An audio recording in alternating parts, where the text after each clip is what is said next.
해가 서쪽 지평선 너머로 서서히 기울고 있었다.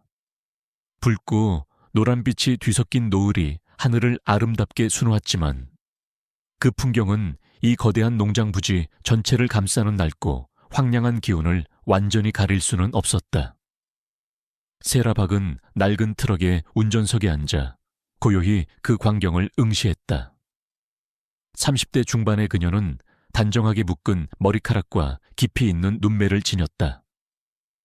그녀의 표정은 피로와 결단력, 그리고 희미한 희망이 복합적으로 얽혀 있었다. 수년간 이어온 고된 삶이 그녀의 어깨에 무거운 짐을 지웠지만 그녀의 눈빛 속에는 여전히 꺼지지 않는 강인한 불꽃이 타오르고 있었다. 세라박은 서울의 번잡한 도시 생활을 뒤로하고 이 외딴 농장으로 이사왔다. 그녀는 한때 촉망받는 군사 전략 분석가였지만 남편의 비극적인 죽음 이후 모든 것을 포기해야만 했다.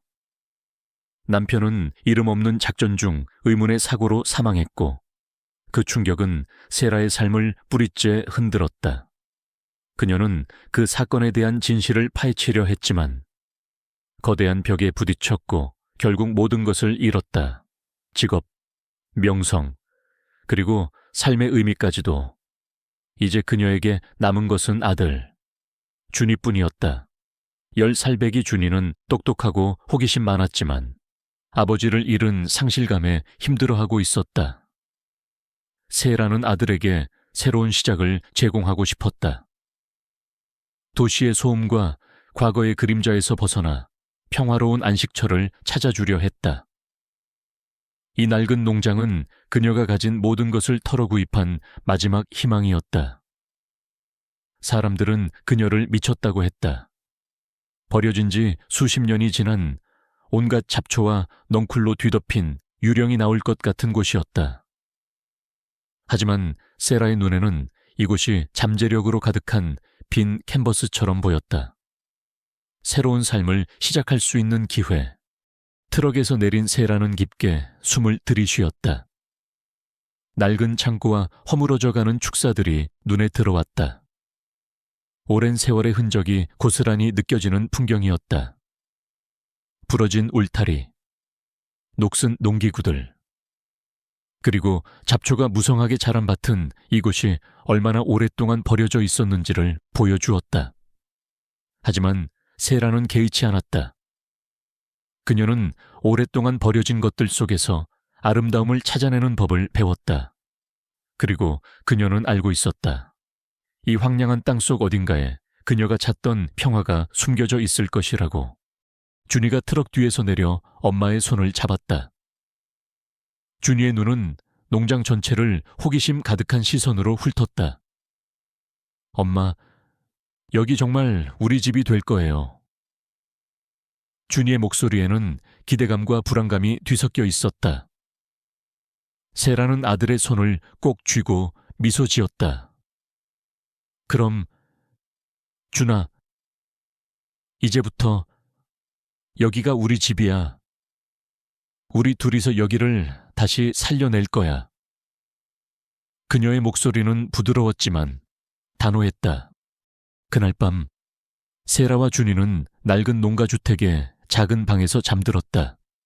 먼지와 거미줄로 뒤덮인 방이었지만 세라는 임시방편으로 청소하고 침낭을 깔았다. 잠자리에 들기 전 세라는 준이에게 동화책을 읽어주었다.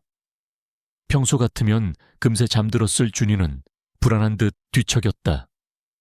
엄마, 여기 정말 안전할까요? 아빠가 보고 싶어요.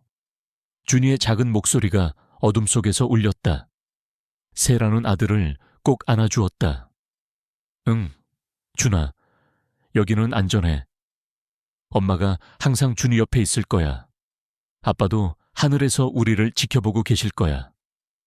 그녀는 아들을 다독이며 스스로에게도 이 말을 되뇌었다. 안전해야만 했다. 이곳은 그녀와 아들의 마지막 피난처였으니까. 다음 날부터 세라는 농장을 정리하기 시작했다. 그녀는 낮에는 무성한 잡초를 뽑고 부서진 울타리를 고치고 낡은 건물을 청소했다.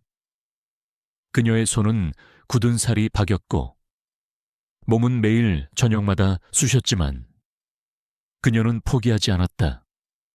그녀는 목표를 세우고 그 목표를 향해 묵묵히 나아가는 사람이었다. 전략 분석가였던 그녀의 면모는 이런 육체 노동에서도 드러났다. 그녀는 효율적인 동선을 계획하고 필요한 도구를 미리 준비하며 최대한의 결과물을 얻기 위해 체계적으로 움직였다. 준이도 엄마를 도왔다. 아직 어렸지만 준이는 작은 손으로 돌을 나르고 나뭇가지들을 치우며 엄마에게 힘을 보탰다. 농장은 조금씩 생기를 되찾아갔다. 어느 날 오후, 세라는 낡은 축사 뒤편에 무성한 덤불을 치우고 있었다. 수십 년 동안 아무도 건드리지 않은 듯 덤불은 사람 키만큼 자라 있었다. 땀을 비 오듯 흘리며 나뭇가지들을 잘라내고 뿌리를 뽑아내던 중 그녀의 삽이 단단한 무언가에 부딪혔다. 둔탁한 소리가 났다. 그녀는 삽을 내려놓고 손으로 흙을 파헤쳤다. 곧이어 거대한 콘크리트 슬래브에 모서리가 드러났다. 처음에는 그저 버려진 건축 폐기물이라고 생각했다. 하지만 콘크리트 슬래브의 모양과 크기, 그리고 주변의 흙이 너무나도 인위적으로 덮여 있다는 사실에 세라는 의아함을 느꼈다. 호기심이 발동한 그녀는 주변의 흙을 더 파냈다. 콘크리트 슬래브는 생각보다 훨씬 넓었다. 그녀는 슬래브의 가장자리를 따라 파고들었고 이내 녹슨 금속 손잡이가 박혀 있는 것을 발견했다. 그것은 분명히 어떤 종류의 문이나 덮개였다. 세라의 심장이 빠르게 뛰기 시작했다. 이것은 단순한 건축 폐기물이 아니었다. 이 밑에 무언가가 있었다. 무엇일까? 오래된 우물일까? 아니면 이전에 이 농장을 소유했던 사람이 숨겨둔 비밀 창고일까? 그녀의 오랜 군사 경험이 그녀의 직감을 일깨웠다. 평범한 농장에 있을 법한 구조물이 아니었다. 세라는 준이를 불러 함께 콘크리트 슬래브를 들어 올리려 했다.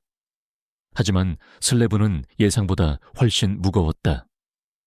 그들은 지렛대를 이용하기로 결정했다. 세라는 낡은 쇠막대를 찾아와 슬래브의 틈새에 끼워 넣고 온 힘을 다해 들어 올렸다. 삐걱거리는 소리와 함께 슬래브가 조금씩 움직였다. 그리고 마침내 거대한 슬래브가 한쪽으로 기울어지며 어둠 속으로 이어지는 계단이 모습을 드러냈다. 차갑고 습한 공기가 지하에서 뿜어져 나왔다. 곰팡이 냄새와 함께 묘한 금속 냄새가 섞여 있었다. 세라는 손전등을 들고 조심스럽게 계단을 내려갔다. 준이는 엄마의 옷자락을 붙잡고 뒤를 따랐다. 계단은 어둠 속으로 한없이 이어지는 듯했다. 20개가 넘는 계단을 내려가자 넓은 공간이 나타났다. 손전등 불빛에 드러난 것은 놀랍게도 정교하게 만들어진 강철문이었다. 두껍고 견고해 보이는 강철문은 오래된 녹이 슬어 있었지만 그 견고함은 여전히 느껴졌다. 문에는 복잡한 잠금 장치가 달려 있었다. 단순한 자물쇠가 아니라 마치 은행 금고문처럼 여러 개의 볼트가 맞물려 있는 구조였다. 세라는 문 앞에 섰다. 그녀의 군사 분석가로서의 직감이 다시 한번 발동했다. 이런 문은 평범한 사람이 만들지 않는다. 그리고 평범한 물건을 보관하기 위해 만들지도 않는다. 이 문은 무언가 매우 중요한 것, 혹은 매우 위험한 것을 숨기기 위해 만들어졌다. 그녀는 문을 이리저리 살펴보며 혹시라도 열 수 있는 방법이 있을지 찾아봤다. 하지만 문은 굳게 닫혀 있었다. 그녀는 손전등으로 주변을 비췄다. 벽은 매끄러운 콘크리트로 되어 있었고 천장은 높았다. 이곳은 분명히 오래전에 버려진 벙커 같은 곳이었다. 그녀는 문을 열 수 없다는 것을 깨닫고 다시 위로 올라왔다. 준이는 내내 겁에 질려 있었지만 엄마의 침착함에 안정을 되찾은 듯했다. 엄마, 저기 뭐예요? 유령의 집이에요. 준이가 속삭였다. 세라는 아들의 머리를 쓰다듬었다. 아니, 준아, 유령의 집은 아니야. 오래된 창고 같은 건가 봐. 일단 우리가 뭘 찾았는지 알아봐야 할 것 같아. 그녀는 준이에게 안심시키는 말을 했지만 그녀의 마음속에는 불안감과 호기심이 뒤섞여 파도쳤다. 그녀는 그날 밤 잠을 설쳤다. 어둠 속에서 지하 벙커의 강철문이 자꾸만 눈앞에 아른거렸다. 그녀는 그 벙커에 무엇이 숨겨져 있을지 끊임없이 상상했다. 오래된 보물, 아니면 이 농장의 과거와 관련된 어떤 비밀. 그녀는 과거에 대한 진실을 찾기 위해 모든 것을 포기했던 자신의 모습을 떠올렸다. 그리고 이 벙커가 어쩌면 그 진실과 연결될지도 모른다는 막연한 생각에 사로잡혔다. 그녀는 다음 날 아침 일찍 벙커로 다시 내려갔다. 이번에는 더 많은 도구를 가지고 갔다. 쇠지뢰, 망치, 그리고 다양한 종류의 자물쇠에다가의 도구들을 준비했다. 그녀는 군사 분석가로 일하면서 기본적인 공작 기술도 익혀두었다. 문을 열기 위한 그녀의 시도는 끈질겼다. 그녀는 잠금 장치를 분석하고 틈새를 살피고 가능한 모든 방법을 동원했다. 몇 시간 동안의 씨름 끝에 마침내 희미한 딸깍 소리가 들렸다. 그리고 곧이어 묵직한 철컥거리는 소리가 났다. 문이 천천히 열리기 시작했다. 차가운 공기가 문틈으로 새어나왔다. 세라는 심장이 멎는 듯한 긴장감 속에서 문을 완전히 열었다. 문 안쪽에는 어둠이 가득했다. 손전등 불빛을 비추자 먼지로 뒤덮인 복도가 길게 이어졌다. 복도 양쪽에는 여러 개의 방들이 있었다. 그녀는 첫 번째 방으로 들어섰다. 방 안에는 낡은 철제, 캐비닛과 책상, 그리고 의자가 놓여 있었다. 캐비닛 문을 열자 오래된 문서들이 가득했다. 그녀는 문서를 꺼내 들었다. 문서는 모두 한국어로 작성되어 있었지만 내용이 암호화되어 있었다. 군사 기밀 문서에서 사용되는 암호 방식과 유사했다. 세라의 눈이 날카롭게 빛났다. 이것은 단순한 농장의 비밀 창고가 아니었다. 두 번째 방은 통신실로 보였다. 낡은 무정이, 주파수 측정기, 그리고 알 수 없는 장비들이 쌓여 있었다. 세라는 장비들을 조심스럽게 살펴보았다. 모든 장비에는 인식표가 붙어 있었고 그 인식표에는 국방부 제7특수작전단이라는 문구가 선명하게 찍혀 있었다. 세라의 심장이 다시 한번 크게 뛰었다. 제7특수작전단. 그녀는 이 이름을 알고 있었다. 남편이 사망한 작전과 관련된 부대였다. 그녀는 세 번째 방으로 향했다. 이 방은 가장 넓었다. 방 한쪽에는 낡은 지도가 걸려 있었고 다른 쪽에는 무기고처럼 보이는 철제 선반이 있었다. 선반에는 빈 상자들이 가득했지만 그 형태는 총기와 탄약 상자였다. 세라는 지도를 자세히 살펴보았다. 지도는 한반도의 특정 지역을 나타내고 있었고 여러 개의 붉은 점들이 표시되어 있었다. 그녀는 붉은 점들 중 하나가 자신이 지금 서 있는 이 농장의 위치와 일치한다는 것을 알아차렸다. 그 순간 세라의 뇌리에 번개처럼 섬광이 스쳤다. 이 농장은 평범한 농장이 아니었다. 이곳은 군사 기밀 작전의 은신처였고 어쩌면 남편의 죽음과도 연관되어 있을지도 모르는 곳이었다. 그녀의 직감은 확신으로 바뀌었다. 그녀는 더 이상 평범한 어머니가 아니었다.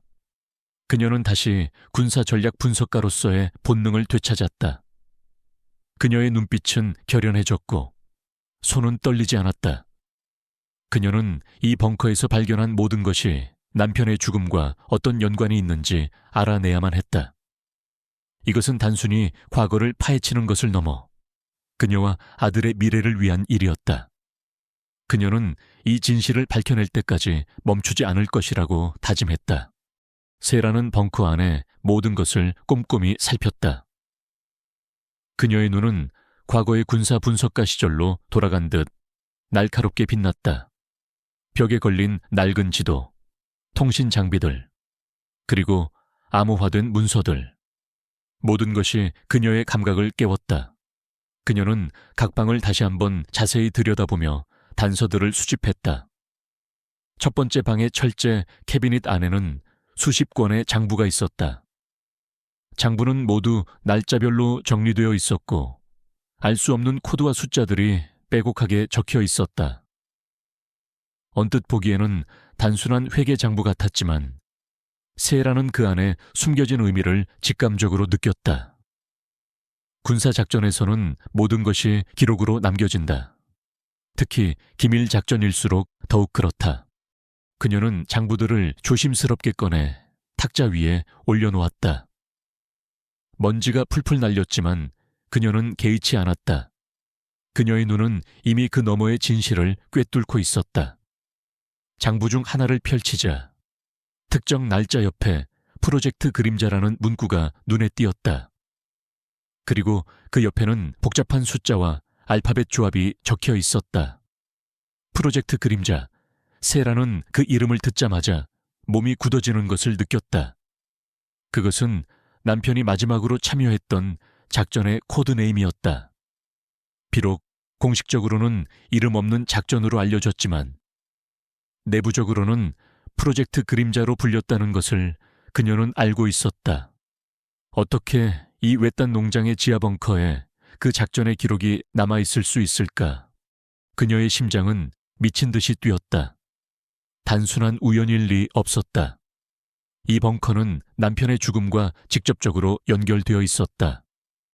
그녀는 장부를 더 자세히 읽어 내려갔다.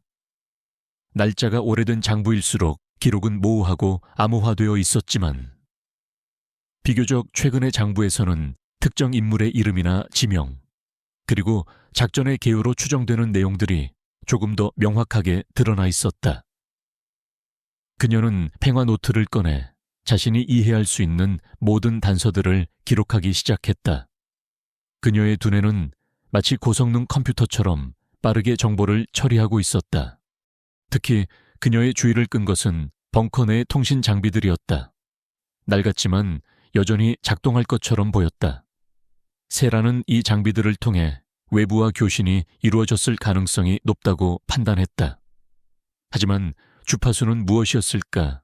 누가 이 벙커를 사용했고 무엇을 위해 사용했으며 왜 이렇게 오랫동안 버려져 있었을까? 수많은 질문들이 그녀의 머릿속을 스쳐 지나갔다. 그녀는 통신 장비들을 점검하기 시작했다. 먼지를 닦아내고 전선을 확인하고 전원을 연결해 보았다. 다행히 전원은 들어왔지만 아무런 신호도 잡히지 않았다. 특정 주파수 대역을 맞춰야만 작동할 터였다. 그녀는 다시 장부로 시선을 돌렸다. 혹시 주파수 정보가 기록되어 있을까? 그녀는 모든 페이지를 꼼꼼히 뒤져봤다. 그리고 마침내 오래된 장부의 뒷면에서 희미하게 연필로 적힌 숫자들을 발견했다. 그것은 주파수 대역이었다. 그녀는 즉시 통신 장비에 그 숫자를 입력했다. 처음에는 아무런 반응도 없었다. 하지만 그녀는 포기하지 않고 미세하게 조절했다. 그리고 마침내 지지직 하는 소리와 함께 희미한 음성이 들리기 시작했다. 너무 희미해서 알아들을 수는 없었지만 분명히 사람의 목소리였다. 세라는 충격과 흥분으로 온몸이 전율하는 것을 느꼈다. 이 벙커는 여전히 살아있었다. 누군가 이 주파수를 사용하고 있었다. 혹은 과거에 사용했던 흔적이 남아있었다. 그녀는 그 주파수를 기록하고 다시 한번 더 명확한 신호를 잡으려 노력했다. 하지만 신호는 잡혔다 사라지기를 반복했다. 그녀는 좀 더 강력한 안테나가 필요하다는 것을 깨달았다. 이 낡은 장비만으로는 한계가 있었다. 그녀는 벙커의 마지막 방인 지하실 같은 공간으로 발걸음을 옮겼다. 이곳은 다른 방들과는 달리 흙바닥이었다. 구석에는 낡은 삽과 곡괭이들이 놓여 있었고 한쪽 벽에는 정체불명의 긁힌 자국들이 가득했다. 세라는 손전등으로 긁힌 자국들을 따라갔다. 그리고 흙바닥 한가운데에 놓여있는 천으로 덮인 낡은 상자를 발견했다. 그녀는 조심스럽게 천을 걷어냈다. 상자 안에는 여러 개의 녹슨 금속 상자들이 들어있었다. 그녀는 금속 상자 중 하나를 열었다. 상자 안에는 총기 부품들이 가득했다. 그리고 그 옆에는 작은 권총 한 정과 탄창이 놓여 있었다. 총기는 깨끗하게 보관되어 있었지만 오래된 모델이었다. 세라는 총기를 집어들었다.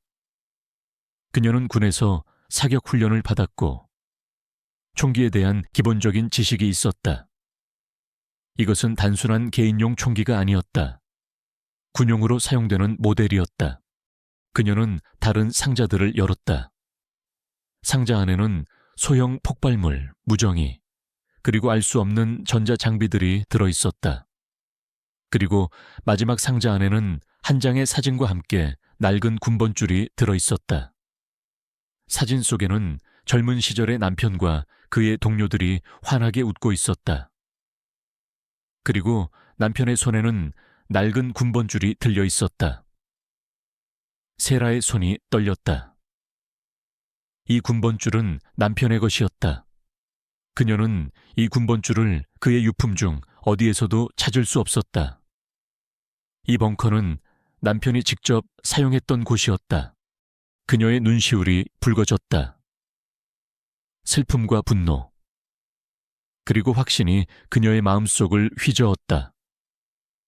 남편은 이곳에서 어떤 비밀 작전을 수행했던 것이 틀림없었다. 그리고 그의 죽음은 단순한 사고가 아니라 이 벙커와 관련된 어떤 음모에 의한 것이었을 가능성이 높았다. 그녀는 복수심에 사로잡혔다.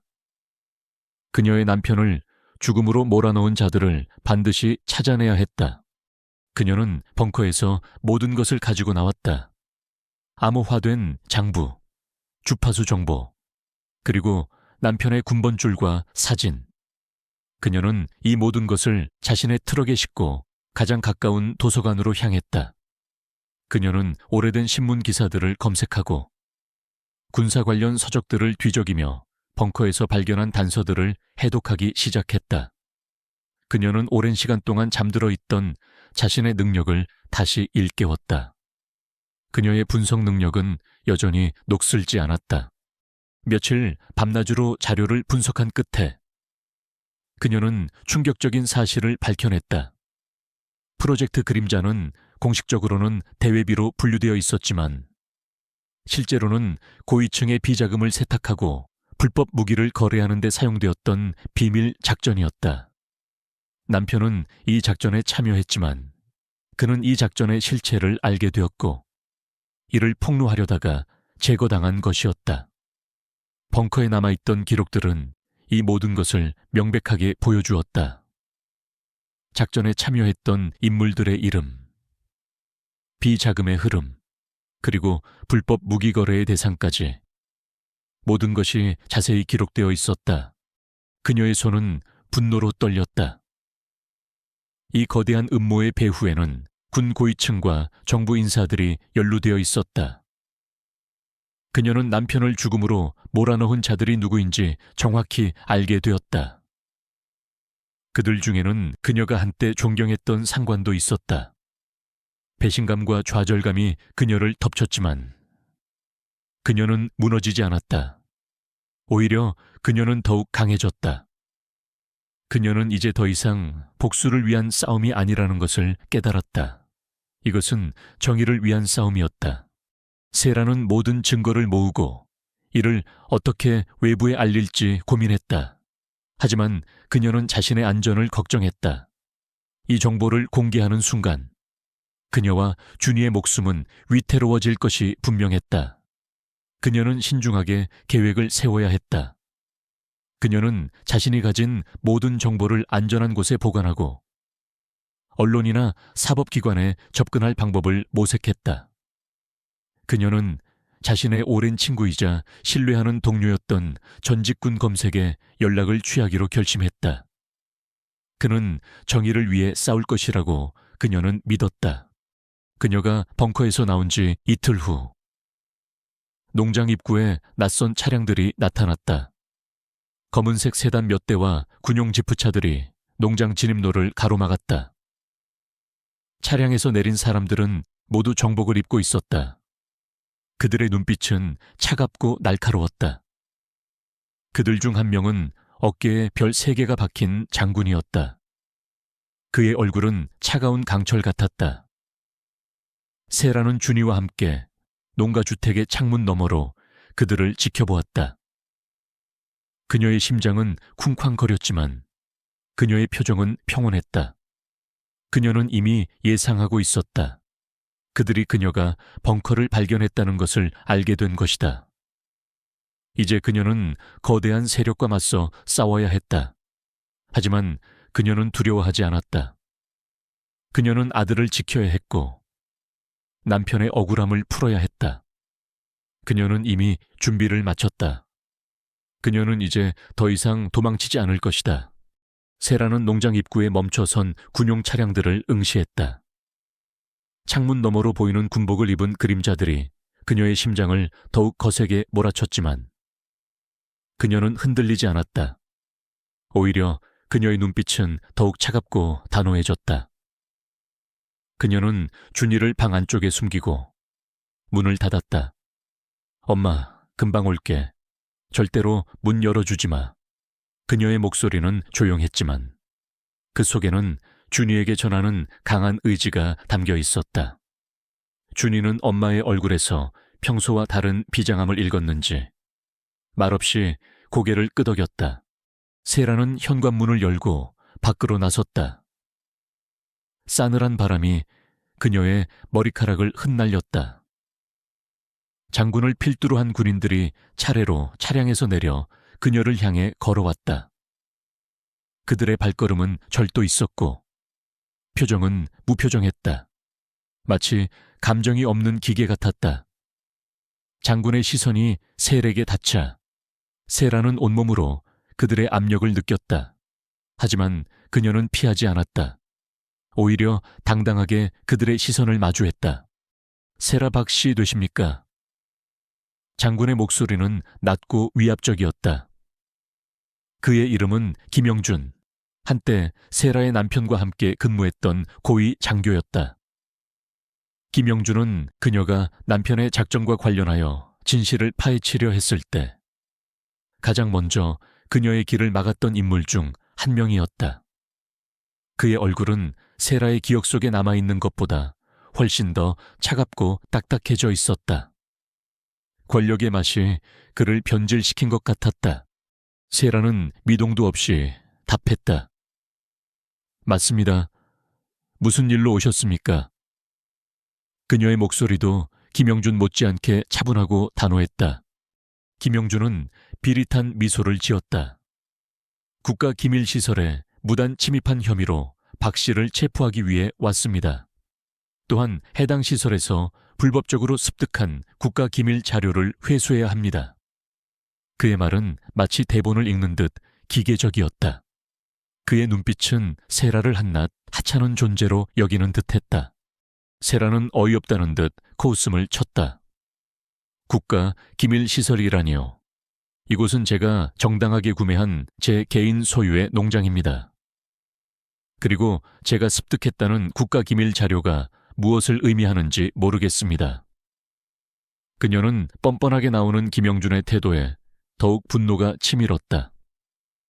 그들은 자신들의 불법적인 행위를 감추기 위해 그녀를 범죄자로 만들려 하고 있었다. 박 애씨, 다여 이상 불필요한 저항은 삼가십시오. 우리는 박 씨가 지하 벙커를 발견했으며 그 안의 자료들을 열람했다는 것을 알고 있습니다. 그것들은 국가 안보와 직결된 매우 민감한 정보입니다. 김영준은 한 발자국 더 다가서며 세라를 위협했다. 그의 주변에 있던 군인들도 자세를 바로잡으며 세라를 압박했다. 세라는 차갑게 김영준을 노려보았다. 민감한 정보요. 제가 발견한 것은 당신들이 저의 남편을 죽음으로 몰아넣고 은폐하려 했던 추악한 진실입니다. 프로젝트 그림자라는 이름으로 비자금을 세탁하고 불법 무기를 거래한 당신들의 더러운 기록들 말입니다. 그녀의 목소리는 떨렸지만 그 속에 담긴 분노는 어떤 위협도 뚫고 나올 듯 강렬했다. 김영준의 얼굴에서 희미하게 당황한 기색이 스쳤지만 이내 사라졌다. 박 씨, 그 말에 대한 책임을 지셔야 할 겁니다. 우리는 국가의 명령을 수행하는 것뿐입니다. 더 이상 시간을 낭비하지 마십시오. 그는 손짓으로 군인들에게 세라를 제압하라는 신호를 보냈다. 2명의 군인이 세라에게 다가섰다. 세라는 재빨리 몸을 움직여 그들의 손길을 피했다. 그녀는 한때 군에서 격투 훈련을 받았고 그녀의 몸은 여전히 그 기술들을 기억하고 있었다. 그녀는 민첩하게 상대의 공격을 회피하고 빈틈을 노려 방역했다. 그녀의 움직임은 예상치 못한 것이었고 군인들은 잠시 당황했다. 그들은 평범한 여인이 이렇게 저항할 것이라고는 생각하지 못했다. 하지만 그들은 훈련된 군인들이었다. 이내 정신을 차리고 다시 세라를 에워쌌다. 세라는 자신이 그들 모두를 상대할 수 없다는 것을 알고 있었다. 그녀의 목표는 시간을 벌고 정보를 외부에 알리는 것이었다. 그녀는 농장 주변을 살폈다. 벙커로 이어지는 입구는 그녀의 집에서 그리 멀지 않았다. 김영준 장군, 당신들은 진실을 묻을 수 없을 겁니다. 나는 모든 증거를 가지고 있습니다. 세라는 소리쳤다. 그녀는 그들이 벙커의 위치를 정확히 알고 있다는 것을 확인하고 싶었다. 그녀의 외침에 김영준은 눈살을 찌푸렸다. 저 여자를 당장 제압하고 지하 벙커를 수색하라. 김영준은 더욱 강압적인 목소리로 명령했다. 일부 군인들은 세라를 상대했고 다른 군인들은 벙커가 있는 방향으로 달려갔다. 세라는 몇 명의 군인들을 따돌리며 벙커 입구 쪽으로 달아났다.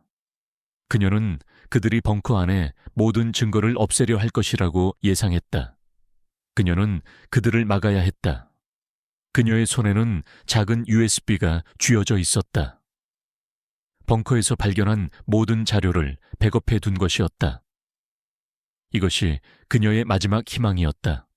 세라는 벙커 입구에 도착하자마자 몸을 던져 콘크리트 슬래브를 막아섰다. 이미 도착한 군인들은 슬래브를 열기 위해 애쓰고 있었다. 그녀는 그들의 앞을 가로막고 소리쳤다. 절대 안 돼. 이 안에 있는 모든 증거는 당신들의 죄를 밝혀낼 거야. 군인들은 그녀를 강제로 끌어내려 했다. 세라는 필사적으로 저항했다. 그녀는 발버둥치며 몸을 움직였다. 그때 멀리서 사이렌 소리가 들려왔다. 경찰차의 사이렌 소리였다. 세라는 미리 준비해 두었던 비상 연락망을 통해 자신의 친구이자 전직군 검색에 연락을 취했고 그는 경찰에 신고했던 것이다. 김영준의 얼굴이 일그러졌다. 그는 예상치 못한 상황에 당황한 기색이 역력했다. 젠장 뭐 하는 거야? 당장 저 여자와 저 벙커를 제압해. 그는 초조하게 소리쳤다. 경찰차들이 농장 입구에 도착하기 시작했다. 그리고 그 뒤를 이어 몇몇 언론사 차량들도 보였다. 세라의 친구가 경찰뿐만 아니라 언론에도 제보했던 것이다. 김영준과 그의 부하들은 진퇴양난에 빠졌다. 그들은 공개적으로 국가 기밀 시설에 대한 작전을 수행할 수 없었다. 그것은 너무나 큰 파장을 불러일으킬 것이었다. 세라는 이 기회를 놓치지 않았다. 그녀는 필사적으로 저항하는 와중에도 목소리를 높였다. 여러분, 저들은 대한민국 군대라는 이름으로 불법 비자금을 세탁하고 무기를 불법 거래한 범죄자들입니다. 저들은 제가 가진 증거를 없애기 위해 이곳에 왔습니다. 그녀의 목소리는 절규에 가까웠지만 그 속에는 진실을 밝히려는 강렬한 의지가 담겨 있었다. 언론사 카메라들이 그녀를 향해 플래시를 터뜨렸다. 경찰들은 혼란스러운 상황을 파악하기 위해 김영준 장군에게 다가갔다. 김영준은 얼굴이 불그락푸르락해졌다. 그는 대중 앞에서 이런 식으로 노출되는 것을 원치 않았다. 그의 작전은 은밀하게 진행되어야 했다. 철수, 당장 철수한다. 김영준은 이를 악물고 명령했다. 군인들은 마지못해 세력에서 물러나 차량에 탑승하기 시작했다. 그들은 황급히 농장을 떠났다. 세라는 그들이 사라지는 뒷모습을 보며 깊은 한숨을 내쉬었다. 그녀는 몸의 곳곳에 멍이 들고 상처가 났지만 승리감에 젖어 있었다. 경찰들이 세력에 다가왔다. 박씨, 괜찮으십니까? 무슨 일이 있었는지 설명해 주실 수 있습니까? 한 경찰관이 조심스럽게 물었다. 세라는 고개를 끄덕였다. 그녀는 자신의 손에 쥐고 있던 USB를 들어 올렸다. 이 안에 모든 진실이 담겨 있습니다. 이들은 제 남편을 죽인 범죄자들입니다. 프로젝트 그림자라는 이름으로 자행된 모든 불법적인 일들이 이곳에 기록되어 있습니다. 그녀의 목소리는 떨렸지만 그 속에 담긴 결연한 의지는 분명했다. 언론사 기자들이 세력에 달려들었다. 수많은 질문들이 쏟아졌다. 세라는 자신의 신분과 남편의 죽음, 그리고 벙커에서 발견한 진실에 대해 간략하게 설명했다. 그녀는 자신이 가진 증거를 통해 이 모든 음모를 밝혀낼 것이라고 덧붙였다. 그녀의 이야기는 순식간에 전국적인 뉴스가 될 것이 분명했다. 그녀는 경찰과 언론의 보호를 받으며 집으로 돌아왔다. 준이는 현관문 앞에서 엄마를 기다리고 있었다. 준이는 엄마의 상처투성이인 모습을 보고 놀랐지만 엄마가 무사히 돌아온 것에 안도했다. 세라는 준이를 꼭 안아주었다. 엄마 괜찮아. 준아, 이제 우리는 안전할 거야. 그녀는 준이에게 미소 지었지만 그녀의 마음속에는 또 다른 싸움이 시작되었음을 직감했다. 그날 밤 세라의 이야기는 모든 뉴스 채널을 뒤덮었다. 단독 한 여인이 밝혀낸 군부대 비리 사건이라는 헤드라인이 전국을 흔들었다. 프로젝트 그림자라는 이름과 함께 비자금 세탁, 불법 무기 거래, 그리고 의문의 죽음들이 얽혀 있다는 사실이 보도되었다. 김영준 장군의 이름도 수면 위로 떠올랐다. 거대한 파장이 일기 시작했다. 세라는 이제 더 이상 평범한 어머니가 아니었다. 그녀는 거대한 진실을 밝혀낸 영웅으로 대중에게 인식되었다. 하지만 그녀는 알고 있었다. 이것은 시작에 불과하다는 것을. 진짜 싸움은 이제부터 시작될 것이었다. 그녀는 홀로 서서 이 거대한 부패 세력과 맞서 싸워야 했다. 대한민국 전체가 세라박의 이야기에 들끓었다. TV와 라디오, 인터넷 뉴스피드는 온통 프로젝트 그림자와 관련된 보도로 도배되었다. 국민들은 믿을 수 없는 현실에 분노했고 군 고위층의 비리와 부패에 대한 철저한 수사를 요구하는 목소리가 높아졌다. 세라는 하루아침에 대중의 영웅이 되었지만 그녀의 삶은 더욱 복잡해졌다. 그녀는 끊임없이 쏟아지는 언론의 인터뷰 요청과 경찰의 진술 요구에 시달려야 했다. 그녀는 모든 것에 차분하게 응대했지만 그녀의 마음속에는 여전히 김영준 장군과 그 배후 세력에 대한 경계심이 가득했다. 그들은 결코 가만히 있지 않을 것이었다. 그녀의 예상은 틀리지 않았다. 며칠 후 세라는 익명의 협박 전화를 받기 시작했다. 전화는 주로 밤늦게 걸려왔고 발신자 번호는 표시되지 않았다. 전화 너머의 목소리는 낮고 음산했다. 당신이 시작한 일, 결코 순탄하게 끝나지 않을 겁니다. 아들의 안전을 생각하세요. 협박은 주로 준이를 겨냥했다. 세라는 공포에 질렸지만 내색하지 않았다. 그녀는 준이의 안전을 최우선으로 생각하며 더욱 경계를 강화했다. 그녀는 집 주변에 감시 카메라를 설치하고 밤에는 잠을 설치며 혹시 모를 침입에 대비했다. 세라는 자신의 친구이자 전직군 검사인 이준호 변호사에게 이 사실을 알렸다. 이준호는 세라가 가장 믿고 의지하는 사람이었다. 그는 정의감이 투철하고 법률 지식이 해박하며 무엇보다 세라의 남편과도 친분이 있었다. 이준호는 세라의 이야기를 듣고 깊은 우려를 표했다. 세라 씨, 당신의 목숨뿐만 아니라 준이의 목숨까지 위험할 수 있습니다. 그들은 상상 이상으로 거대한 세력입니다. 우리가 가진 증거만으로는 그들을 완전히 무너뜨리기 어려울 수도 있습니다. 알고 있습니다. 준호 씨, 하지만 포기할 수 없어요. 내 남편의 억울함을 풀고 준이에게 정의가 살아 숨쉬는 세상을 보여줘야 합니다. 나는 모든 것을 걸고 싸울 겁니다. 세라의 눈빛은 흔들림 없었다. 그녀의 결단력에 이준호는 고개를 끄덕였다. 이준호는 세라를 돕기 위해 최선을 다했다. 그는 세라가 가진 증거들을 면밀히 검토하고 법적 절차를 준비했다. 그는 언론을 통해 프로젝트 그림자의 심각성을 계속해서 알리고 검찰과 경찰의 철저한 수사를 촉구했다. 하지만 그들의 노력에도 불구하고 사건은 예상보다 더디게 진행되었다. 군 검찰은 내부 조사를 시작했지만 좀처럼 진척이 없었다.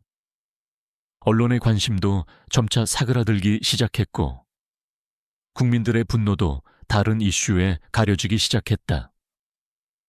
거대한 부패 세력은 교묘하게 여론을 조작하고 증거를 인멸하며 자신들의 흔적을 지우려 하고 있었다. 세라는 답답함을 느꼈다. 그들은 시간을 벌고 있었다. 그리고 그 시간은 세력에 불리하게 작용할 터였다. 그녀는 가만히 앉아서 기다릴 수 없었다. 그녀는 직접 행동해야 했다. 그녀는 벙커에서 발견했던 암호화된 장부들을 다시 꺼냈다. 그리고 자신이 복구했던 통신 주파수를 다시 한번 확인했다. 그녀는 이 주파수를 통해 그들이 여전히 소통하고 있을 것이라고 직감했다. 그녀는 전문적인 감청 장비가 필요하다고 판단했다. 그녀는 과거 군 정보부에서 일했던 옛 동료에게 은밀히 연락을 취했다. 그 동료는 처음에 주저했지만 세라의 간절한 부탁과 그녀가 밝혀낸 진실에 대한 설명을 듣고는 결국 그녀를 돕기로 결정했다. 그는 최신 감청 장비를 구해 세라에게 넘겨주었고 사용법을 가르쳐 주었다. 세라는 농장으로 돌아와 감청 장비를 설치했다. 그녀는 벙커에서 찾아낸 주파수 대역을 맞춰 장비를 작동시켰다. 처음에는 잡음만 들렸지만 몇 시간 동안의 노력 끝에 희미한 음성이 들리기 시작했다. 그녀는 녹음 버튼을 눌렀다.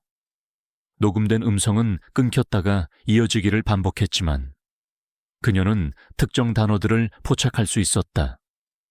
프로젝트 그림자, 이동, 안전, 증거.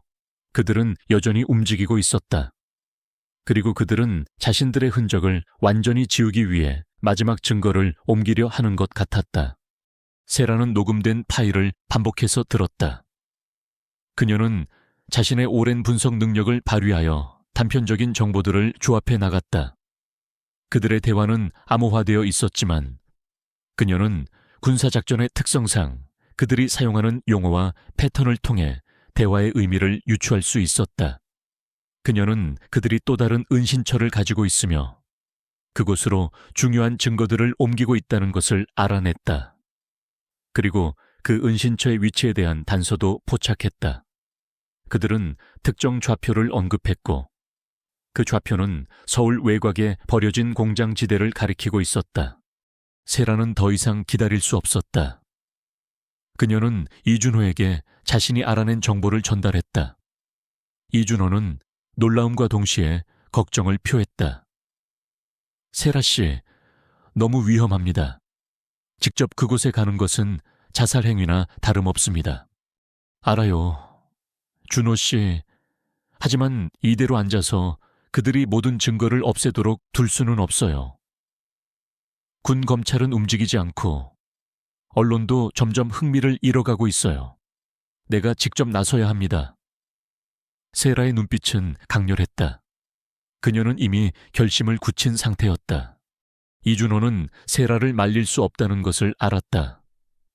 그는 한숨을 쉬며 말했다. 알겠습니다. 제가 당신을 도와드리겠습니다. 하지만 절대 혼자 가지 마세요. 제가 경찰에 연락해서 지원을 요청하겠습니다. 그리고 언론에도 미리 귀띔을 해두겠습니다. 최대한 많은 사람들이 알게 되면 그들이 함부로 행동하지 못할 겁니다. 세라는 이준호의 제안에 동의했다. 그녀는 자신의 안전뿐만 아니라 준이의 안전도 중요했다. 그녀는 준이를 이웃집 아주머니께 맡기고 그날 밤 몰래 서울로 향했다. 그녀는 낡은 트럭 대신 친구에게 빌린 평범한 승용차를 몰았다. 그녀는 최대한 눈에 띄지 않으려 노력했다. 서울 외곽에 버려진 공장지대는 칠흑 같은 어둠 속에 잠겨 있었다. 낡고 녹슨 건물들이 음산한 그림자를 드리우고 있었다. 세라는 차량을 멀리 떨어진 곳에 세우고 조심스럽게 공장 안으로 잠입했다. 그녀는 어둠 속에 몸을 숨긴 채 감청 장비에서 들려오는 희미한 대화 소리에 귀를 기울였다. 분명히 이 안에 그들이 있었다. 공장 내부에는 몇 명의 군인들이 경비를 서고 있었다. 그들은 모두 무장을 하고 있었고 헬멧을 쓰고 있어서 얼굴을 알아볼 수 없었다. 그들은 낡은 상자들을 옮기고 있었다. 세라는 상자들을 주의 깊게 살폈다. 상자에는 군용 보급품이라고 적혀 있었지만 그녀는 직감적으로 그 안에 증거물들이 들어있을 것이라고 생각했다. 그들이 증거를 은밀하게 다른 곳으로 옮기려 하는 것이 분명했다. 그녀는 은밀하게 움직이며 공장 내부를 탐색했다. 그녀는 경비가 허술한 틈을 노려 목표물에 접근할 계획이었다. 그때 그녀의 뒤에서 인기척이 느껴졌다. 세라는 본능적으로 몸을 돌렸다. 그림자 속에 한 남자가 서 있었다.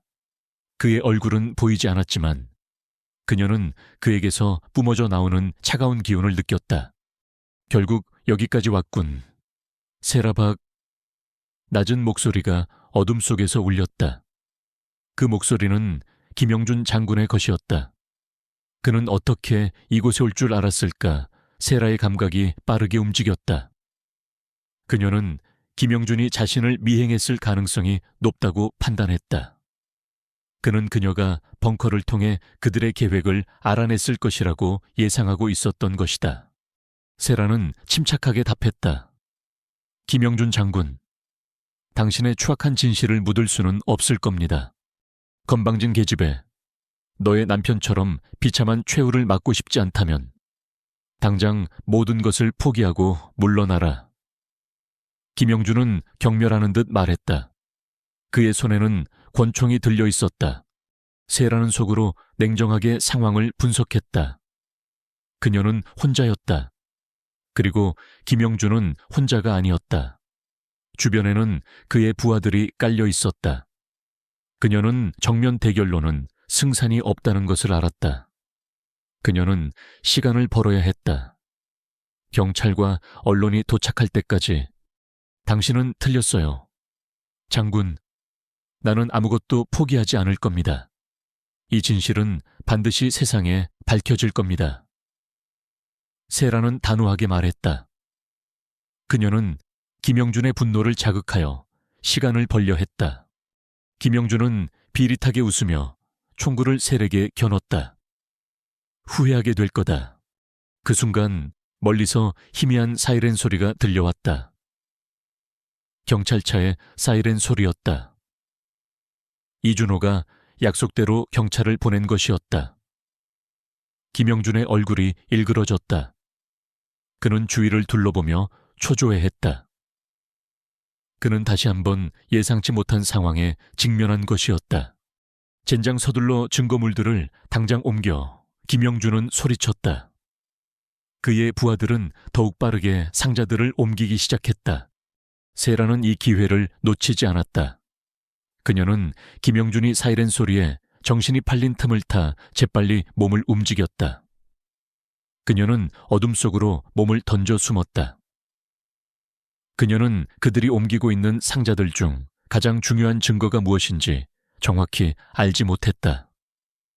하지만 그녀는 모든 것을 기록해야 했다. 경찰차들이 공장 외부로 진입하는 소리가 점점 가까워졌다. 그리고 그 뒤를 이어 언론사 차량들의 불빛도 보였다. 김영준은 당황했다. 그는 더 이상 지체할 수 없었다. 불필요한 것은 모두 파괴하고 핵심 증거만 가지고 철수하라. 그는 다급하게 명령했다. 세라는 어둠 속에서 그들의 움직임을 지켜보았다. 그들은 몇 개의 상자를 차량에 싣고 나머지 상자들은 그 자리에서 불태우기 시작했다. 세라는 절망했지만 그녀는 마지막 남은 증거를 확보해야 했다. 그녀는 그들이 가장 중요하게 생각하는 증거가 무엇일지 직감적으로 판단했다. 그리고 그 증거를 싣고 도주하는 차량의 번호판을 머릿속에 새겼다. 경찰들이 공장 안으로 들이닥치자 김영준과 그의 부하들은 이미 차량을 타고 달아나고 있었다. 세라는 그들의 차량이 어둠 속으로 사라지는 것을 보며 이를 악물었다. 그들은 증거를 없애려 했지만 그녀는 중요한 단서를 확보했다. 그녀는 경찰에게 자신이 목격한 모든 것을 설명했다. 그리고 그녀는 알고 있었다. 이 싸움은 이제 전국적인 규모의 추격전으로 번질 것이라는 것을. 그녀는 결코 멈추지 않을 것이었다. 공장 지대에서의 사건은 전국에 큰 충격을 주었다. 김영준 장군이 직접 증거인멸을 시도했다는 사실이 언론을 통해 보도되면서 국민들의 분노는 걷잡을 수 없이 커졌다. 군검찰은 더 이상 시간을 끌 수 없었다. 상부의 압력과 여론의 문매 속에 그들은 마지못해 프로젝트 그림자에 대한 전면적인 재수사를 발표했다. 세라 박은 사건의 핵심 증인이자 동시에 여론의 중심에 섰다. 그녀는 이제 더 이상 평범한 어머니가 아니었다. 그녀는 진실을 밝히기 위해 거대한 권력에 맞서는 투사였다. 하지만 김영준 장군과 그 배후 세력은 쉽게 무너지지 않았다. 그들은 교활하고 잔인했다. 재수사 발표 이후 세라와 그녀의 주변에는 더욱 교묘하고 치밀한 압박이 시작되었다. 먼저 그녀의 농장에 대한 근거 없는 소문들이 퍼지기 시작했다. 유령이 나온다는 소문, 과거 범죄 현장이었다는 소문 등 사람들의 불안감을 자극하는 이야기들이 지역 사회를 뒤덮었다. 이는 세라가 고립되도록 만들려는 의도적인 시도였다. 일부 이웃들은 그녀를 멀리하기 시작했고 준이는 학교에서 따돌림을 당하기도 했다. 세라는 이러한 심리전에 흔들리지 않았다. 그녀는 준이에게 더욱 신경 쓰고 학교 선생님들과 학부모들에게 상황을 설명하며 오해를 풀기 위해 노력했다. 하지만 그녀는 알고 있었다. 이것은 시작에 불과하다는 것을. 다음으로 그녀의 재정적인 압박이 시작되었다. 그녀가 농장을 구매할 때 사용했던 대출에 문제가 생겼다는 통보를 받았다. 은행은 갑자기 대출 상환을 요구했고 그녀가 이전에 가입했던 보험 상품들에도 문제가 발생했다. 이 모든 것이 치밀하게 계획된 압박이었다. 그녀가 재정적으로 무너지면 사건을 계속해서 추적하기 어렵게 될 것이라고 그들은 계산했다. 세라는 이준호 변호사와 함께 이러한 압박에 맞섰다. 이준호는 은행과 보험사 측에 강력하게 항의하고 불법적인 압력이 작용하고 있음을 밝혀냈다. 그는 또한 언론을 통해 세라에 대한 부당한 압박이 진행되고 있음을 폭로하며 여론의 지지를 다시 한번 이끌어냈다. 국민들의 비난 여론이 다시 거세지자 군 검찰은 마지못해 수사에 박차를 가하는 듯 보였다. 하지만 결정적인 증거가 부족했다. 세라가 공장에서 확보했던 차량 번호는 위조된 것이었고 그녀가 가지고 있던 USB 속 자료만으로는 프로젝트 그림자의 모든 실체를 밝혀내기에는 한계가 있었다. 그들은 치밀하게 자신들의 흔적을 지웠고 핵심 증거들은 여전히 김영준 장군의 손에 있었다. 세라는 밤늦게까지 벙커에서 가져온 암호화된 장부들을 분석했다. 그녀는 그들이 사용했던 암호 방식과 통신 패턴을 통해 김영준 장군이 숨기고 있는 마지막 증거가 무엇일지 추측하기 시작했다. 그녀는 남편의 마지막 행적과 관련된 기록들을 집중적으로 파고들었다. 남편은 작전 막바지에 무언가 중요한 것을 발견했던 것이 분명했다. 그리고 그것이 그의 죽음으로 이어진 원인이었을 터였다. 그녀는 장부 속에서 반복적으로 등장하는 특정 코드명을 발견했다. 오메가7. 이 코드는 다른 코드명과는 달리 매우 짧고 간결했으며 특정 날짜와 함께 기록되어 있었다. 세라는 이 코드가 물리적인 어떤 것, 즉 숨겨진 장소나 물건을 지칭할 것이라고 직감했다. 그녀는 즉시 이 코드를 군사 지도와 대조하기 시작했다. 그녀의 탁월한 분석 능력이 다시 빛을 발했다. 수많은 지도와 위성 사진을 대조하며 몇 날 밤낮을 보낸 끝에 세라는 마침내 오메가7이 특정 좌표를 나타내는 것임을 밝혀냈다. 그 좌표는 DMZ 근처의 외딴 산악지대였다.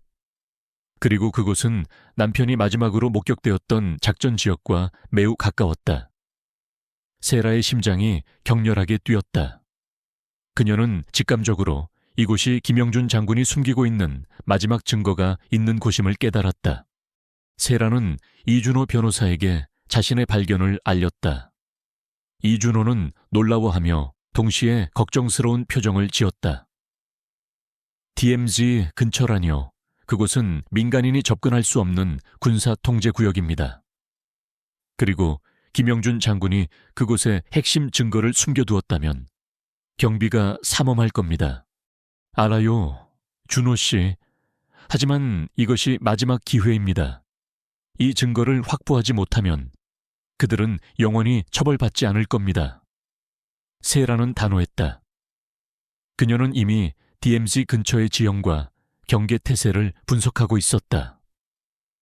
그녀는 과거 군에서 배운 침투 기술과 위장술을 떠올렸다.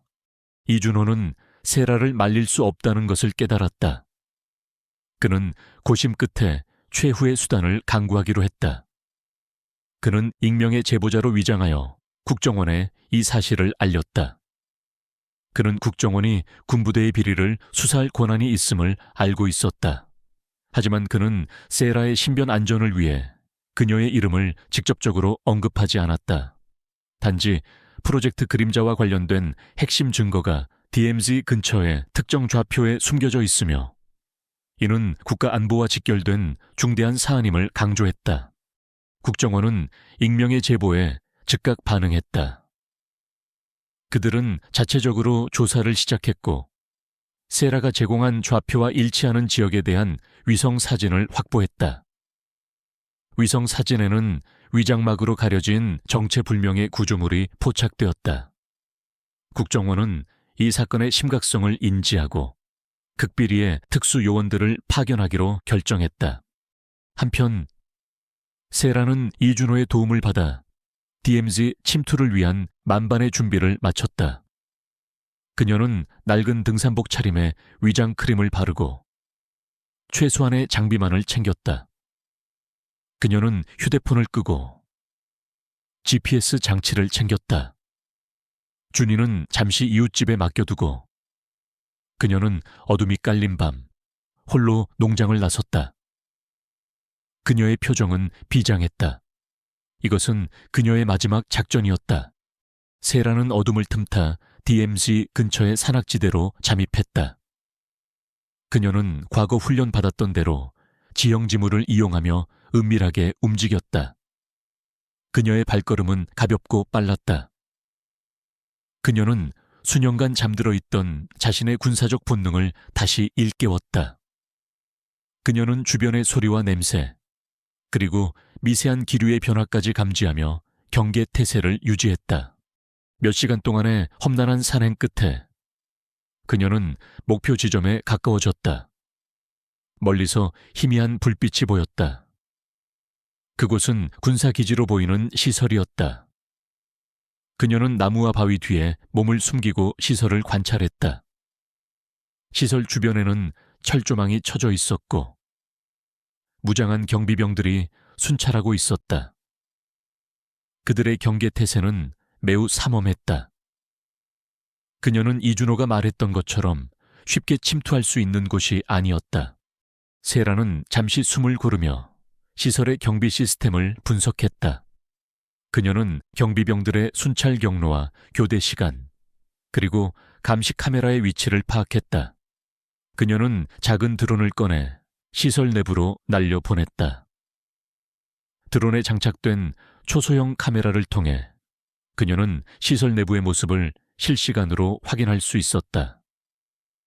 시설 안에는 지하로 이어지는 거대한 입구가 있었고 그 입구 주변에는 더욱 많은 경비병들이 배치되어 있었다.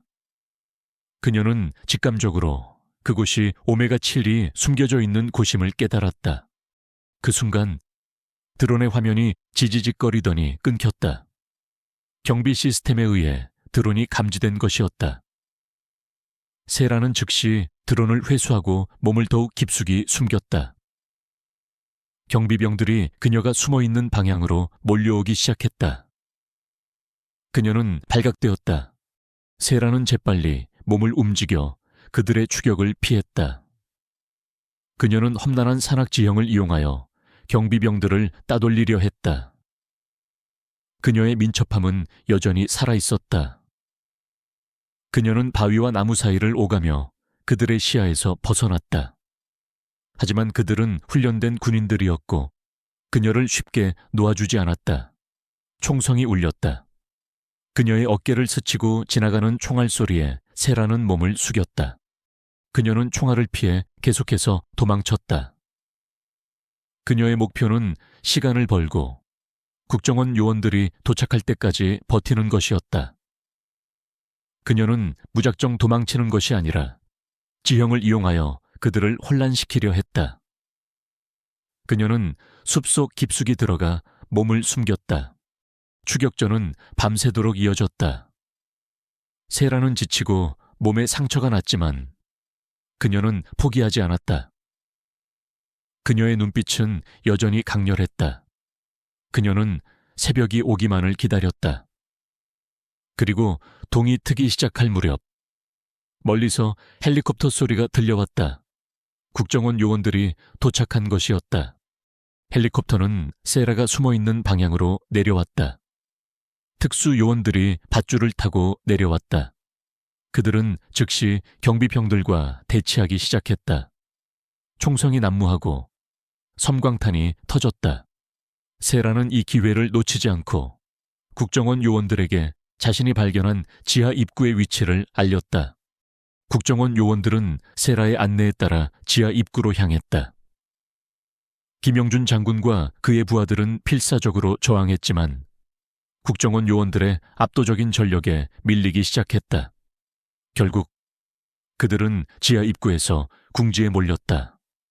김영준 장군은 마지막 발악으로 지하 입구를 폭파시키려 했다. 그들이 핵심 증거를 영원히 파괴하려 했던 것이다. 세라는 그들의 의도를 알아차리고 소리쳤다. 안 돼요. 폭파시키려 합니다. 국정원 요원들은 즉시 폭발을 저지하기 위해 움직였다. 격렬한 몸싸움이 벌어졌다. 세라는 혼란을 틈타 지하 입구로 향했다. 그녀는 자신의 눈으로 직접 그 마지막 증거를 확인해야 했다. 그녀가 지하 입구에 도착했을 때 이미 폭파 장치가 설치되어 있었다. 시간은 빠르게 흘러가고 있었다. 세라는 망설이지 않고 폭파 장치로 달려들었다. 그녀는 과거 군에서 배운 폭발물 해체 기술을 떠올렸다. 그녀의 손은 빠르게 움직였다. 그녀는 마지막 순간에 폭파 장치를 무력화하는 데 성공했다. 그리고 그 순간 국정원 요원들이 김영준 장군을 제압했다. 세라는 깊은 안도감과 함께 쓰러졌다. 그녀는 몸은 지쳤지만 마음만은 평온했다. 그녀는 마침내 남편의 억울함을 풀어줄 마지막 증거를 지켜낸 것이다. 국정원 요원들은 지하시설 내부로 진입하여 오메가7헬의 실체를 확인했다. 그곳에는 프로젝트 그림자의 모든 진실이 담긴 서버와 문서들이 보관되어 있었다. 모든 증거가 완벽하게 확보되었다. 그녀는 국정원 요원들의 부축을 받으며 벙커를 나왔다. 동이 트는 하늘 아래 그녀는 승리의 미소를 지었다. 그녀의 길고 험난했던 싸움은 마침내 끝을 향해 가고 있었다. 그녀는 정의가 승리할 것이라는 확신을 가졌다. 프로젝트 그림자 사건은 대한민국을 뒤흔들었다. 국정원에 의해 확보된 방대한 증거들은 군 고위층과 일부 정치인들이 연루된 거대한 비리 및 불법 무기 거래의 실체를 명명백백하게 드러냈다. 김영준 장군을 비롯한 관련자들은 즉시 체포되었고 특검팀이 구성되어 전방위적인 수사에 착수했다. 언론은 연일 특검 수사의 진행 상황과 새롭게 밝혀지는 충격적인 사실들을 보도했다. 세라박은 더 이상 단순한 증인이 아니었다. 그녀는 이 거대한 부패의 사슬을 끊어내는데 결정적인 역할을 한 국민적 영웅으로 떠올랐다. 세라의 농장은 이제 단순한 집이 아니었다. 정의를 위한 싸움의 상징이 되었다. 수많은 기자들과 시민들이 그녀의 농장을 찾아와 지지와 응원을 보냈다. 세라는 담담하게 그들을 맞이했지만 그녀의 마음속에는 여전히 준이에 대한 걱정과 이 모든 과정이 가져올 후폭풍에 대한 불안감이 남아있었다. 그녀는 준이를 언론의 시선에서 보호하려 노력했고 최대한 평범한 일상을 유지하려 애썼다. 이준호 변호사는 세라의 법률 대리인으로서 맹활약했다. 그는 특검팀과 긴밀하게 협력하여 증거를 제출하고 세라의 진술을 조율하며 그녀를 향한 부당한 공격을 막아냈다. 프로젝트 그림자 사건은 단순히 비리를 넘어선 것이었다. 그것은 국가안보를 위협하고 국민의 신뢰를 훼손한 중대한 범죄였다. 불법 무기 거래의 대상이 북한을 포함한 적대 세력과 연관되어 있다는 사실이 밝혀지자 국민들의 분노는 극에 달했다. 김영준 장군은 처음에는 묵비권을 행사하며 모든 혐의를 부인했다. 그는 여전히 자신이 가진 힘과 인맥으로 이 위기를 벗어날 수 있을 것이라고 착각했다. 하지만 특검팀은 세라가 제공한 정보와 벙커에서 확보된 증거들을 토대로 치밀하게 그를 압박해 나갔다. 특히 김영준이 프로젝트 그림자를 통해 축적한 막대한 비자금의 흐름이 명확하게 드러나자 그는 더 이상 버틸 수 없었다. 그의 주변 인물들이 하나둘씩 자백하기 시작했고 거대한 부패의 피라미드가 서서히 무너지기 시작했다. 세라는 특검 조사를 받으며 남편의 죽음에 대한 진실을 낱낱이 밝혔다. 그녀는 남편이 작전 중 프로젝트 그림자의 실체를 알게 되었고 이를 폭로하려다가 김영준 장군의 지시로 제거되었다는 사실을 증언했다. 그녀의 증언은 남편의 명예를 회복하고 그를 죽음으로 몰아넣은 자들에게 정당한 대가를 치르게 하는 결정적인 역할을 했다. 그녀는 고통스러운 기억들을 다시 떠올려야 했지만 그녀는 흔들림 없이 모든 진실을 이야기했다. 재판은 세간의 이목이 집중된 가운데 진행되었다. 김영준 장군과 그 외 주요 피고인들은 모두 법정에 섰다. 세라는 증인으로 출석하여 담담하지만 단호한 목소리로 자신이 겪었던 모든 일과 밝혀낸 진실을 증언했다. 그녀의 증언은 법정을 숙연하게 만들었고 방청석에 앉아있던 많은 사람들은 그녀의 용기에 감탄했다. 김영준 장군은 세라의 증언에 분노했지만 그녀의 눈빛을 피했다. 그는 더 이상 과거의 위압적인 모습이 아니었다. 그는 초라하고 비참한 피고인일 뿐이었다. 결국 김영준 장군을 포함한 프로젝트 그림자 관련자들은 모두 유죄 판결을 받았다. 김영준 장군은 국가기밀 유출, 불법 무기거래, 비자금 세탁, 그리고 살인교사 혐의로 무기징역을 선고받았다. 그의 동료들과 상부의 연루자들도 중형을 선고받았다. 정의가 승리하는 순간이었다. 법정 안팎에서는 환호성이 터져 나왔다. 국민들은 오랜만에 정의가 살아있음을 느끼며 환영했다. 재판이 끝난 후 세라는 이준호 변호사와 함께 법원을 나섰다. 수많은 기자들이 그녀에게 몰려들었다. 그녀는 담담한 표정으로 말했다. 이것은 저의 남편과 모든 희생자들을 위한 정의의 실현입니다. 그리고 저는 이 진실이 밝혀지기까지 저를 도와주신 모든 분들께 감사드립니다. 이제 저는 평범한 엄마로서 아들과 함께 새로운 삶을 시작하고 싶습니다. 그녀의 발언은 큰 감동을 주었다. 그녀는 이제 더 이상 복수심에 불타는 여인이 아니었다. 그녀는 모든 것을 내려놓고 평화를 찾아가는 진정한 영웅이었다. 그날 이후 세라는 언론의 관심에서 벗어나고자 노력했다. 그녀는 준이와 함께 농장으로 돌아왔다. 농장은 더 이상 황량한 버려진 땅이 아니었다. 그녀의 손길과 노력으로 농장은 다시 생기를 되찾았다. 낡은 창고는 말끔하게 정리되었고 잡초가 무성했던 밭에는 새로운 씨앗이 뿌려졌다. 준이는 이제 더 이상 불안해하지 않았다. 그는 엄마 옆에서 웃으며 뛰어놀았고 농장의 동물들을 돌보며 즐거워했다. 세라는 아들과 함께 농장에서 새로운 삶을 시작했다. 그녀는 농산물을 재배하고 작은 카페를 열어 도시 사람들에게 신선한 농산물과 따뜻한 커피를 제공했다.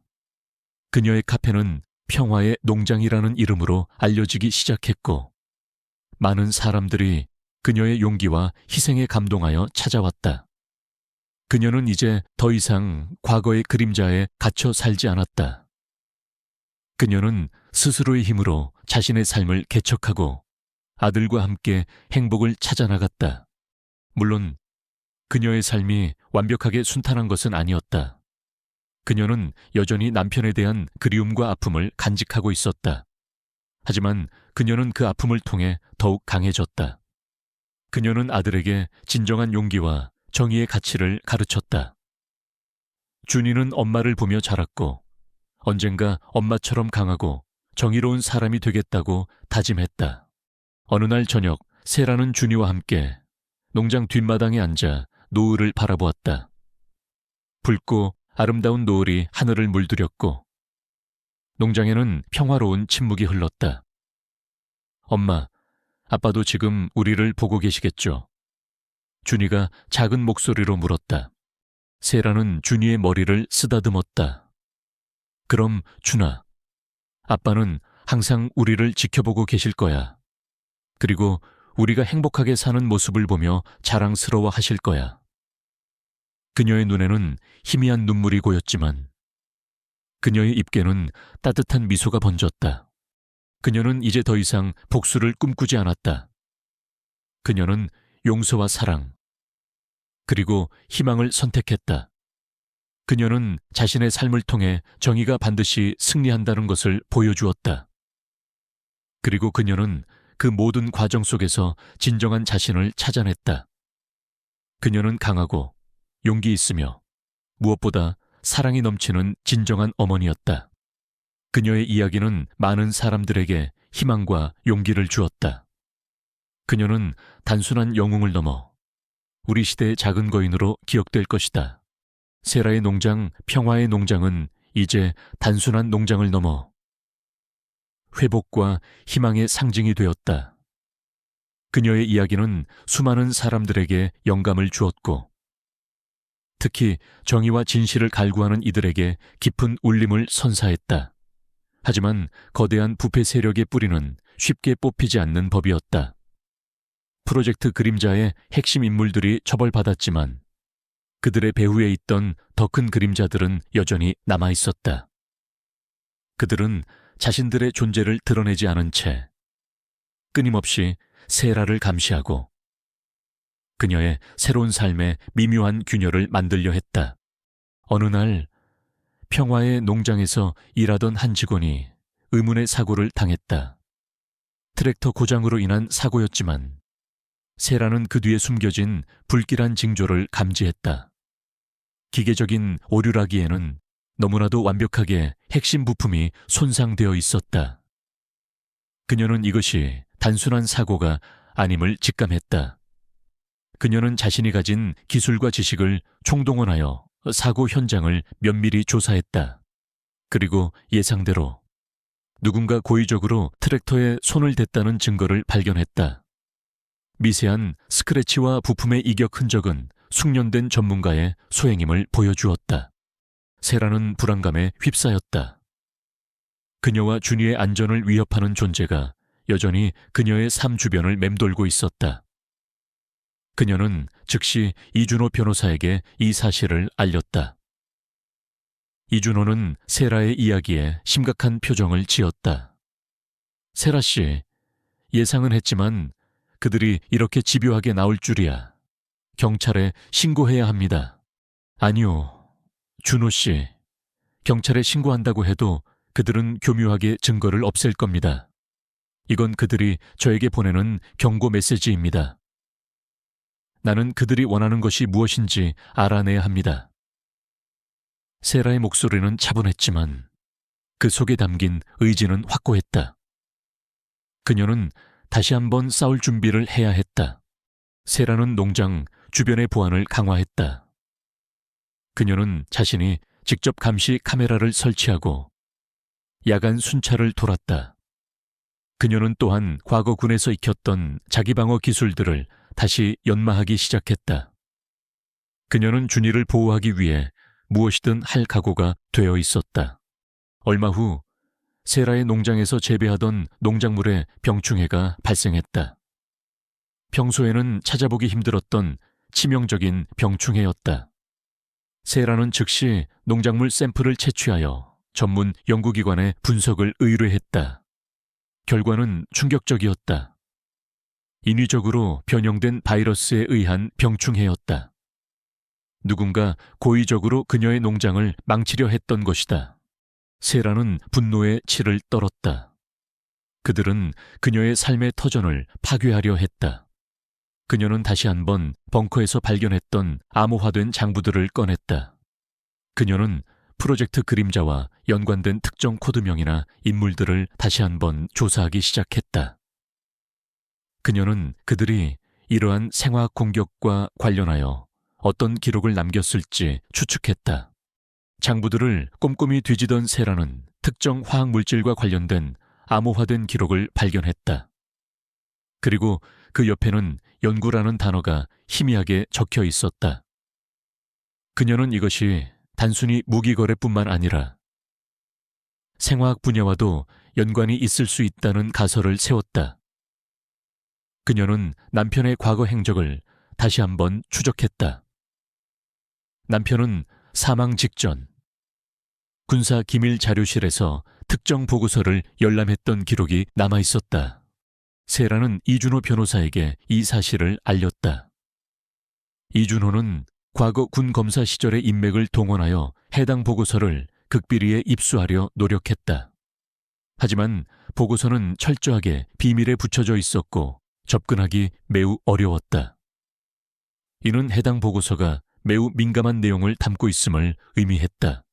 세라는 직접 그 보고서를 찾아내기로 결심했다. 그녀는 군사 기밀 자료실에 대한 정보를 수집하기 시작했다. 그녀는 과거 자신의 동료였던 정보부 요원들에게 은밀히 연락을 취했다. 그들은 대부분 프로젝트 그림자 사건으로 인해 처벌받았거나 군에서 해직된 상태였다. 하지만 일부는 여전히 세라를 신뢰하고 있었다. 세라는 한 명의 옛 동료에게서 귀중한 정보를 얻었다. 그는 군사 기밀 자료실의 보안 시스템과 내부 구조에 대한 상세한 정보를 제공했다. 그는 또한 자료실 내부에 특정 보고서가 숨겨져 있을 가능성이 높다고 귀띔해 주었다. 그는 그 보고서가 오메가7과 관련된 추가적인 정보를 담고 있을 것이라고 추측했다. 세라는 다시 한번 위험한 작전을 계획했다. 그녀는 군사 기밀 자료실에 침투하여 남편이 열람했던 보고서를 확보하기로 결심했다. 그녀는 자신의 오랜 경험과 지식을 활용하여 치밀하게 계획을 세웠다. 그녀는 자료실의 보안 시스템을 분석하고 경비병들의 교대 시간을 파악했다. 그녀는 또한 자료실 내부의 감시 카메라 위치와 사각지대까지 계산했다. 그녀는 어둠이 깊이 깔린 밤, 군사기지 근처로 향했다. 그녀는 민간인 복장으로 위장하고 최대한 눈에 띄지 않게 움직였다. 그녀의 손에는 작은 장비 가방이 들려 있었다. 그 안에는 자료실의 보안 시스템을 무력화할 수 있는 특수 장비와 데이터 복구 장비가 들어 있었다. 군사기지 주변에는 삼엄한 경비가 펼쳐져 있었다. 세라는 능숙하게 철조망을 넘고 감시 카메라를 피해 기지 안으로 잠입했다. 그녀는 과거 훈련받았던 대로 그림자처럼 움직였다. 그녀의 심장은 쿵쾅거렸지만 그녀의 움직임은 침착하고 정확했다. 그녀는 숨어있는 모든 존재를 감지할 수 있는 예리한 감각을 가지고 있었다. 마침내 그녀는 군사 기밀 자료실에 도착했다. 자료실 문은 두꺼운 강철로 되어 있었고 복잡한 잠금 장치와 지문 인식 시스템이 설치되어 있었다. 세라는 당황하지 않았다. 그녀는 준비해온 특수 장비를 사용하여 잠금 장치를 해체하기 시작했다. 그녀의 손은 빠르게 움직였고 몇 분 만에 잠금 장치가 해제되었다. 지문 인식 시스템은 해킹 프로그램을 통해 우회했다. 문이 열리고 그녀는 어둠 속에 잠긴 자료실 안으로 들어섰다. 자료실 안은 수많은 서류 캐비닛과 컴퓨터 서버들로 가득했다. 그녀는 손전등을 켜고 남편이 열람했던 보고서를 찾기 시작했다. 그녀는 장부에서 얻은 정보를 토대로 특정 분류 코드를 가진 보고서를 찾았다. 그때 갑자기 자료실 안에 비상등이 켜졌다. 침입자 발생, 자동 경보음이 울려 퍼졌다. 세라는 놀랐지만 즉시 정신을 차렸다. 그녀는 예상치 못한 상황에 직면했지만 그녀는 당황하지 않았다. 누군가 그녀의 침투를 예측하고 있었던 것이다. 경보음과 함께 자료실 문이 자동으로 닫히기 시작했다. 세라는 문이 완전히 닫히기 전에 재빨리 안으로 뛰어들었다. 그리고 잠시 후 무장한 경비병들이 자료실 입구에 도착했다. 그들은 닫힌 문 앞에서 망설였다. 그들은 내부 상황을 파악하기 위해 문을 열려고 했지만 보안 시스템은 잠겨 있었다. 세라는 자신이 함정에 빠졌다는 것을 깨달았다. 그녀는 외부와 고립된 채 자료실 안에 갇히게 된 것이었다. 하지만 그녀는 포기하지 않았다. 그녀에게는 시간이 없었다. 그녀는 남편이 열람했던 보고서를 찾아야 했다. 그녀는 침착하게 보고서를 찾기 시작했다. 그녀는 수많은 보고서들을 뒤적였다. 그리고 마침내 그녀의 손에 익숙한 분류 코드가 적힌 두꺼운 보고서가 잡혔다. 프로젝트 그림자 생화학 무기 개발 보고서. 세라의 심장이 멎는 듯했다. 그녀는 보고서를 펼쳤다. 보고서에는 프로젝트 그림자가 단순히 비자금 세탁과 불법 무기 거래뿐만 아니라 인체에 치명적인 영향을 미치는 생화학 무기를 개발하고 있었다는 충격적인 사실이 상세하게 기록되어 있었다. 그리고 그녀의 농장에 퍼진 병충해는 바로 이 생화학 무기의 실험 흔적이었다.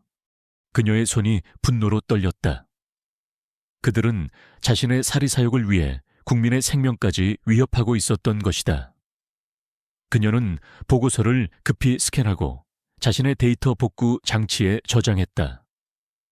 그녀는 또한 보고서에 언급된 핵심 인물들의 이름과 관련 자료들을 사진으로 찍어두었다. 그때 자료실 안에서 또 다른 경보음이 울렸다. 자기 파괴 시스템 가동 30초 후에 폭파됩니다. 누군가 자료실 내부의 모든 증거를 없애기 위해 자기 파괴 시스템을 가동한 것이었다. 세라는 절망했다. 그녀는 탈출할 방법이 없었다. 하지만 그녀는 포기하지 않았다. 그녀는 자신의 눈앞에 보이는 모든 자료들을 최대한 복사하고 기록하려 했다. 그녀는 아들을 떠올렸다. 그리고 남편의 억울한 죽음을 떠올렸다. 그녀는 이 진실을 반드시 세상에 밝혀내야만 했다. 10초 전. 9, 8. 카운트다운 소리가 울려 퍼졌다. 세라는 마지막까지 보고서의 내용을 눈에 새겼다. 그녀는 눈을 감았다. 그리고 그 순간 자료실 문이 갑자기 활짝 열렸다. 그리고 특수요원들이 안으로 들이닥쳤다. 국정원 요원들이었다. 이준호 변호사가 그녀의 옛 동료들에게서 받은 정보를 바탕으로 국정원에 긴급 구조 요청을 했던 것이다. 국정원 요원들은 즉시 폭파 장치를 찾아내 무력화시켰다. 세라는 안도의 한숨을 내쉬었다. 그녀는 가까스로 목숨을 건졌다. 국정원 요원들은 자료실 내부의 모든 증거를 확보하기 시작했다. 세라가 찾아낸 생화학 무기 개발 보고서는 가장 중요한 증거로 분류되었다. 세라는 힘없이 주저앉았다. 그녀는 몸은 지쳤지만 마음속에는 강한 승리감이 밀려왔다. 그녀는 마침내 모든 진실을 밝혀낸 것이다. 프로젝트 그림자는 상상 이상으로 거대하고 악랄한 음모였다. 하지만 그녀는 모든 역경을 이겨내고 진실을 밝혀냈다. 이제 그녀의 싸움은 정말로 끝을 향해 가고 있었다. 군사기밀 자료실에서의 극적인 탈출 이후 세라는 병원으로 옮겨져 치료를 받았다. 몸 곳곳에 멍이 들고 찰과상을 입었지만 그녀의 눈빛은 그 어느 때보다 빛나고 있었다. 그녀는 마침내 프로젝트 그림자의 모든 진실을 밝혀낼 결정적인 증거, 즉 생화학무기 개발 보고서를 확보한 것이다.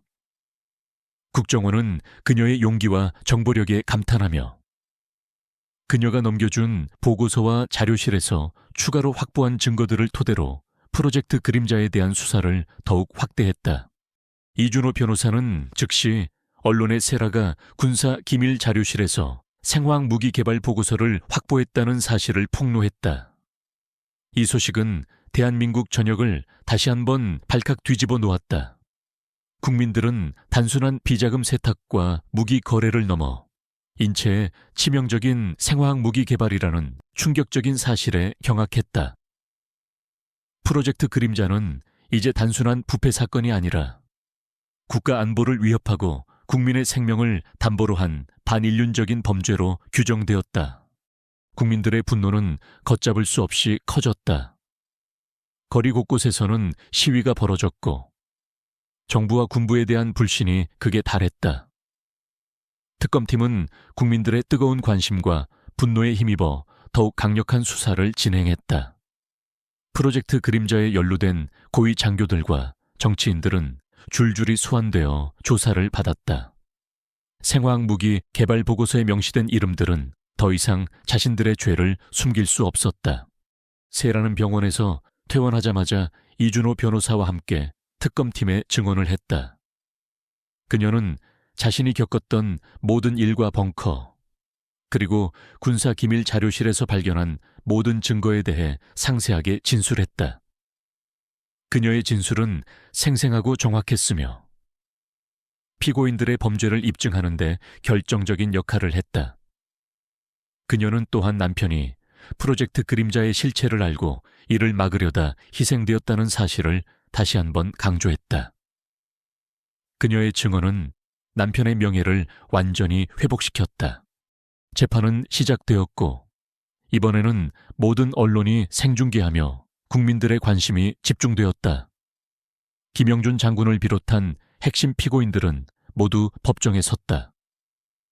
그들은 자신들의 죄를 부인하려 애썼지만 세라의 증언과 확보된 증거들은 그들의 변명을 무력화시켰다. 특히 생화학무기 개발 보고서가 공개되자 법정 안팎에서는 비난의 목소리가 터져나왔다. 피고인들은 얼굴을 들지 못했다. 세라는 재판 내내 방청석에 앉아 모든 과정을 지켜보았다. 그녀의 눈빛은 결연했다. 그녀는 남편의 희생이 헛되지 않았음을 확인하고 싶었다. 준이도 이준호 변호사의 도움으로 법정 참관이 허락되었다. 준이는 엄마의 용기 있는 모습과 아빠의 명예가 회복되는 과정을 지켜보며 많은 것을 느꼈다.